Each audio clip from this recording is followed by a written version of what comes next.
सबसे पहले मैं परमेश्वर पिता, परमेश्वर पुत्र, प्रभु यीशु मसीह और पवित्र आत्मा परमेश्वर के नाम से आप सभी का दिल से स्वागत करता हूं। आज के इस दिन के समय के लिए प्रभु ने एक और आप लोगों के बीच में मौका दिया कि परमेश्वर ने मेरे जीवन में बहुत सारे काम किए हैं, उनमें से कुछ बातों को आप लोगों के बीच में रखूं ताकि हम सभी जो परमेश्वर हमारे जीवन में अद्भुत रीति से जो काम करते हैं उसके द्वारा हम सब आशीषित हो सकते। तो बचपन से ही परमेश्वर ने मुझे संभाला है। तो सबसे पहले मैं जानकारी गवाही के तौर पर उस बात को बताना चाहता हूं कि मैंने स्कूली शिक्षा किस प्रकार परमेश्वर की अगुवाई से मैंने अपनी पूरी की और शिक्षा दीक्षा उसमें परमेश्वर ने अद्भुत रीति से मेरी अगुवाई की है।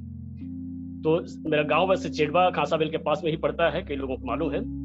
और बचपन जब बहुत छोटा था, जब पहली क्लास जाने के लायक था, उस समय कुछ दिन तक मैं स्कूल आना जाना किया वही गाँव के, लेकिन बाद में मैं कहीं जंगल चला जाता था लकड़ी लेने वालों के साथ में। इस तरह से देखे मेरे पिताजी के लड़का इधर उधर घूमने फिरने वाला ज्यादा हो रहा है, तो उन्होंने फिर उपाय निकाला। तो परमेश्वर की अगुवाई से मुझे जो केनेच हॉस्टल पत्थलगांव में है था उस समय, तो वहां पे मुझे एडमिट कर दिया गया और मैं पहली क्लास से लेकर के वहां 9th क्लास तक वहां पढ़ाई किया। और ये अद्भुत रीति से, जो कि संभव नहीं था क्योंकि परिवार की स्थिति भी ठीक नहीं थी, लेकिन परमेश्वर ने अपने अनुग्रह से मुझे वो हॉस्टल में दिया। जो जर्मनी के कुछ लोग रहते हैं केनेच हॉस्टल में, कई लोग जानते हैं कि वो एक परिवार के एक सदस्य को जो है ना गोद लेते हैं और पूरी पढ़ाई की शिक्षा जो है ना तो खर्च वही लोग उठाते हैं। तो इस तरह से अद्भुत रीति से परमेश्वर ने मेरी अगुवाई की। और जब 9th के बाद में हम लोग की जो पत्थलगांव की हॉस्टल थी वो बंद हो गई और वहां से हम लोगों को अंबिकापुर ट्रांसफर कर दिया गया और वहां पे हमने 10वीं से लेकर के 12वीं तक का सेंट जोसेफ स्कूल अंबिकापुर में अध्ययन किया। उसके बाद में 1 साल मैंने हमारे सुनील लका भाई के साथ में माइनिंग डिप्लोमा में मैंने अध्ययन किया, लेकिन मुझे लगा कि अब मुझे हमारे दोस्त लोग कई लोग बीई करने चले गए हैं, इंजीनियरिंग में चले गए हैं, तो मेरे फिर पुनः पीटी दे करके मैं रायपुर इंजीनियरिंग कॉलेज रायपुर में आ गया और यहाँ से मैंने और अपनी बीई की डिग्री हासिल की माइनिंग से ही। और बीच में ऐसी स्थिति आई थी कि एक एग्रीगेट में फंस गया था 4th सेमेस्टर का। कई बार मुझे भी मालूम नहीं है, कई बार मुझको देना पड़ा। और फिर डिग्री कंप्लीट होने के बाद में मैंने कुछ परमेश्वर ने अपनी अद्भुत रीति से नौकरी भी दिए थे, गवर्नमेंट जॉब, लेकिन मैंने सोचा कि ये इंजीनियरिंग डिग्री वाले जॉब पे जाना है। सबसे पहले मुझे राज्य कर्मचारी राज्य बीमा सेवा में मौका मिला, लेकिन वहाँ कुछ पैसे की डिमांड हुआ, तो फिर मैंने प्रभु की अगुवाई होगी तो फिर मैं जाऊँगा, अदरवाइज नहीं जाऊँगा करके। फिर देखे कुछ समय के बाद में स्थिति माइनिंग ब्रांच में ऐसी स्थिति की वैकेंसी पूरा ब्लॉक हो गया था। और फिर काफी दिनों के बाद में फिर जो है कई लोग हमारे शिक्षाकर्मी में कोई LICDO में चले गए और मेरी भी उसमें भी वर्ग 2 में हुआ था। ये आपका कांकेर जिला अंतागढ़ से आगे कोयलीबड़ा करके जगह था, लेकिन मैं ज्वाइनिंग लेटर जाकर के वहां पे अटेंड करने की कोशिश किया कि जाऊं, लेकिन पता चला कि काफी ज्यादा नक्सलाइट एरिया है, आप अकेले जा नहीं सकते। मैं अंतागढ़ में एक रात रुका, फिर वापस चला आया। इस तरह से मेरी वो रही। और कुछ समय के बाद रायपुर में रहते रहते अपना पर्सनल में काम जो करता था इंश्योरेंस सेक्टर पे, रियल एस्टेट के सेक्टर पे, और फिर ये काम करते करते अपने परिवार का गुजर बसर करते रहा। और फिर इसी दरमियान मुझे परमेश्वर के वचन की एक भूख थी कि गहराई तक जानूं, और ये सबको एक परमेश्वर की अगुवाई से मुझे एक इंटरनेशनल ट्रूथ यूनिवर्सिटी बेंगलोर से डॉक्टर ग्रीन रोज जिसके वाइस चांसलर हैं, वहाँ पे मुझे अध्ययन करने और फिर बाइबल की बहुत सारी गहराई की बातों को जानने का मौका मिला। वहाँ से मैंने BTS, MTS और PhD तक की डिग्री परमेश्वर ने अपने अद्भुत रीति से मौका दिया और हमने उस उपाधि तक को हमने प्राप्त किया।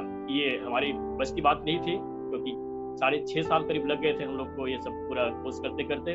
और ये इस तरह से मैंने ये शिक्षा के तौर पे भी परमेश्वर की अद्भुत अगुवाई रही है। और इस प्रकार से मैंने अपनी शिक्षा की इन सारी बातों को मैंने पूरा किया।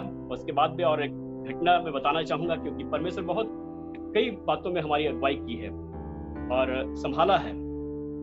और सबसे पहले मैं बताना चाहूँगा ये हमारी बेटी रेचल एक्का, जो कि अभी 7 साल करीब की है, करीब लगभग ये 1.5-2 साल की थी। उस समय अचानक शाम के टाइम में मैं कहीं 6, साढ़े 6, 7 बजे की बात है, जब मैं अपने काम में था और उसी दरमियान यहाँ जब बेड में अकेली लेटी हुई थी, और आप लोग जानते हैं कि शतरंज ये जो मैं दिखा रहा हूँ, ये इस गोटी को जो है ना उन्होंने निगल लिया था और ये उल्टा अपने श्वास नली में जाकर के यहाँ पे अटक गया। और उसकी दीदी जब देखी अगर ये सांस नहीं ले पा रही है, उसका हालत खराब हो रहा है, तो अपनी मम्मी को चिल्लाई, आई देखी वो क्या हो रहा है, कुछ उपाय नहीं सूझ रहा था। लेकिन वो थोड़ा सा नर्सिंग डिपार्टमेंट वाली थी, तो फिर थोड़ा सा उनका दिमाग चला, परमेश्वर ने अगुवाई किया और उल्टा करके उन्होंने 2-3 बार, कई बार मारने की कोशिश की, निकल ही नहीं रहा था। और ये श्वास लेने में बिल्कुल ऐसा कि उल्टी गिनती वाली स्थिति आ गई थी और रोने भी लगने लगे। लेकिन और फिर जोर से उल्टा करके जब मारी है पीछे, तब वो धीरे से निकला। और फिर परमेश्वर की अद्भुत उस अगुवाई से ये बेटी आज हमारे बीच में मौजूद है। हम परमेश्वर का धन्यवाद करते हैं उस बात के लिए। और जब हमने बाद में डॉक्टर के यहाँ लेके गए, तो बोले कि आप लोग भाग्यशाली थे, परमेश्वर ने मतलब ईश्वर ने आप लोग को ये मौका दिया कि ये बेटी बच गई करके। तो हम इसके लिए भी हृदय से धन्यवाद देते हैं। बताना चाहूँगा कि हमारे अभी हाल ही में 16 तारीख को प्रभु के दास हमारे संदीप तिर्की भाई हमारे बीच में आए हुए थे, समय निकाल करके। जब रायपुर अभी कुछ परचेसिंग के लिए जब आए थे, तो अद्भुत रीति से उनके हमारी मुलाकात हुई। आए समय निकाल करके, उनसे जब बातें हुई, दिल बहुत आनंद से भर गया कि परमेश्वर के दास जो हमारे घर पे आए हुए हैं।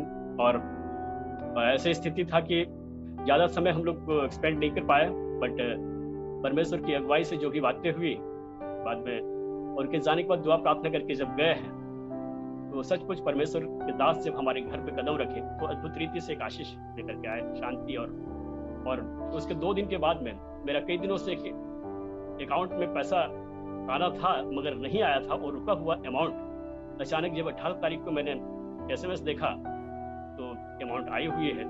मुझे खुशी का ठिकाना नहीं हुआ कि परमेश्वर के दास जब मेरे घर में कदम रखे, तो सचमुच उसके द्वारा मेरे घर में आशीष आई है। ये तमाम सारी बातों के लिए मैं उस खुदा का शुक्रगुजार हूँ जो हर परिस्थिति में हमें संभालते हैं। और बहुत सारी बातें हैं, मैं समझता हूँ कि हम सब के जीवन में जो परमेश्वर करते हैं, उस घटना को मैं स्मरण करता हूँ। जब उस जगह पे मार खाने से जब बचा, तो फिर वो बातें मुझे याद आई। और ये मत्ती उसका 5:11 पद में जब वो बात साफ कहा गया है, धन्य हो तुम जब मनुष्य मेरे कारण तुम्हारी निंदा करे और सताएं और झूठ बोलकर तुम्हारे विरोध में सब प्रकार की बुरी बातें कहे, तो आनंद की बात समझना। और ये सब बातें आज तक प्रभु मुझे संभाला है, आने वाले समय में अपनी महिमा के लिए इस्तेमाल करे। और खासकर हमारे बीच में जब हमारे भाई सुनील को भी मैं देखता हूँ परमेश्वर के वचन का सेवकाई करते हुए, उनके पूरे परिवार को आनंद से भर जाता है।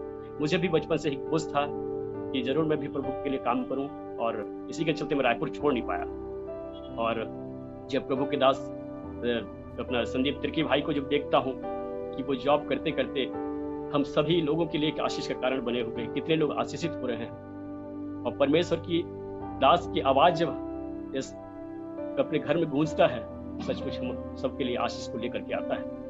आप सभी गुजारिश करना चाहूंगा कि जितने ज्यादा हो सके आप लोग एक सेवकाई के तौर पे जितना ज्यादा हो सके अपने इस कुटुंब जो भी है करीब वाले, उनको जरूर इस जूम आशीष सभा में ज्वाइन कराने के लिए पूरी आप कोशिश करें। जो दुख में है, जो तकलीफ में है, निजाते होंगे, उनको जरूर आप लोग अगुवाई करें, ताकि और भी लोग आशीषित हो सके और प्रभु के दास को और आगे